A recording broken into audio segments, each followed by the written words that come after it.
Yo, what's going on? So today we're just going to talk a little bit about the Glowforge laser cutter.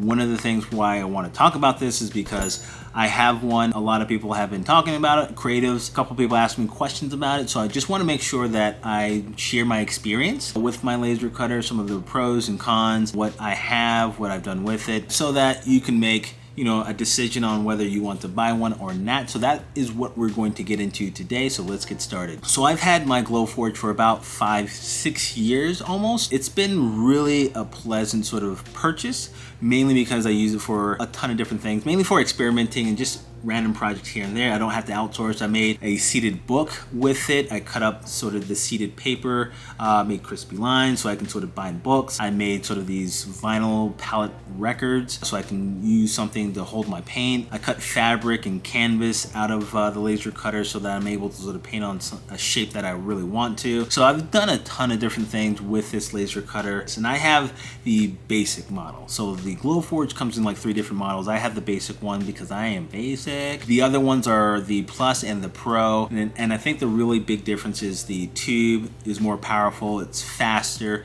and I believe the Pro, you can sort of just feed it material, so you can be like 19 inches wide by however long you can just feed it. And my cutting bed on mine is about 11 by 19, and all of the models are basically the same size. They just have different features. I'd say 22 by 38 by 9 inches tall. That's how big they are. So they fit on a table or sort of like in the corner of, your desk. So it's a nice size. So that's why I really like this model, because basically, you can have it in the studio and not have it sort of take up the entire studio. And not only that, I have it on this shelf table that I put wheels on, so I'm able to roll it around wherever I need to. Because this laser cutter was supposed to come with an air filter that eventually did not sort of happen, I'm having to sort of vent the fumes outside of the window of my studio. So that's why I have it on wheels, so that when I need to use it, I can just wheel it over a couple of feet, attach a hose to it,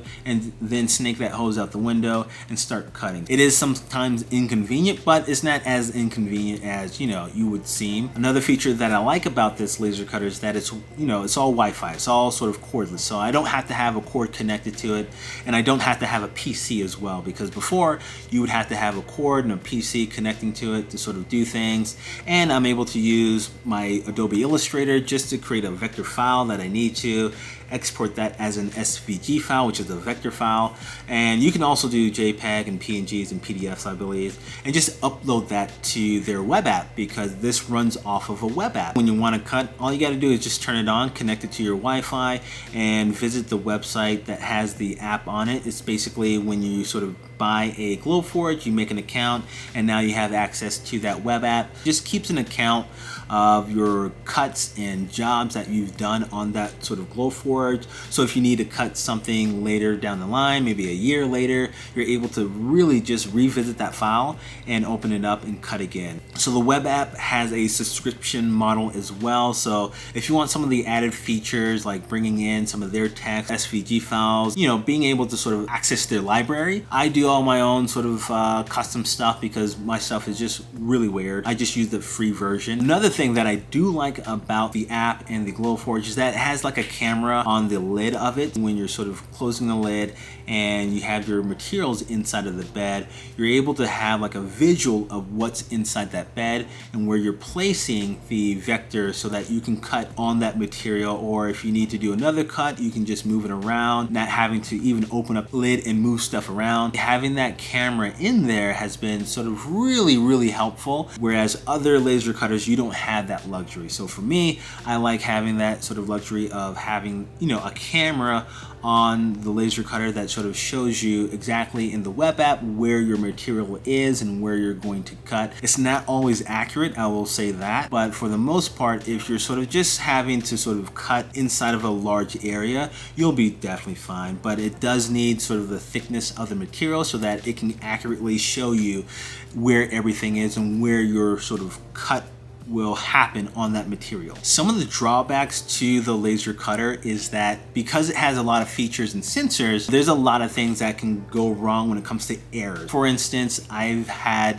this error that says overheating, and this happened when you know, there was like a heat wave in Denver, it kept telling me that it will not cut because it's overheating. For me, it was like not too hot at all. So if you're in a place like Arizona or Florida, this may come up more often than not. So that was, you know, an error that sort of just kept happening, and I kept having to try to cool down the room by sort of closing the windows and turning off the lights. So trying to cool it down as much as possible, even though I didn't think it was that hot. Another error that I kept getting was the sintering error. Basically, the laser cutter wants to sort of center and know where it is, so it goes back and forth on the Y-X axis when you're sort of turning it on, and that kept having errors periodically. So that was something that kept me from cutting jobs on time.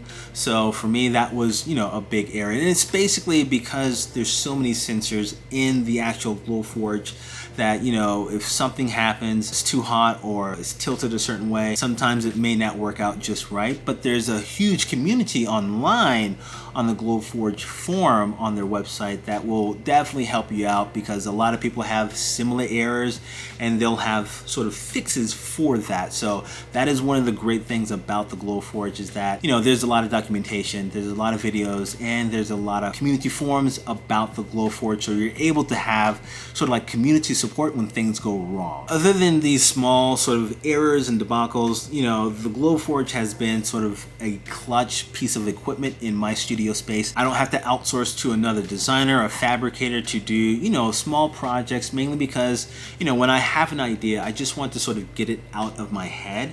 So I was able to really just utilize that piece of equipment to make it happen. The Glowforge was about $3,000 when I bought it, and it went up, and now I think it's back down. The basic model is about $3,000, but for me, I've definitely made the money back in terms of the items that I cut versus outsourcing it, the time, money, and effort to outsource or go to someone else. So if you have a question, throw that in the comments section and I'll try to answer it the best I can. But for me, as an artist and creative, the Glowforge has been sort of an instrumental piece of equipment in my studio practice. So I just wanted to share this today, just to give you sort of a little bit of insight in terms of my experience with it, and hopefully you have, you know, just as good of an experience with the Glowforge laser cutter. I know there's a couple of different brands out there. I believe Full Spectrum has one. I'm not familiar with those, but for this one, because like I said, they have a community that is sort of built in, and I'm able to sort of get these fixes and solutions when things go wrong, or even just ideas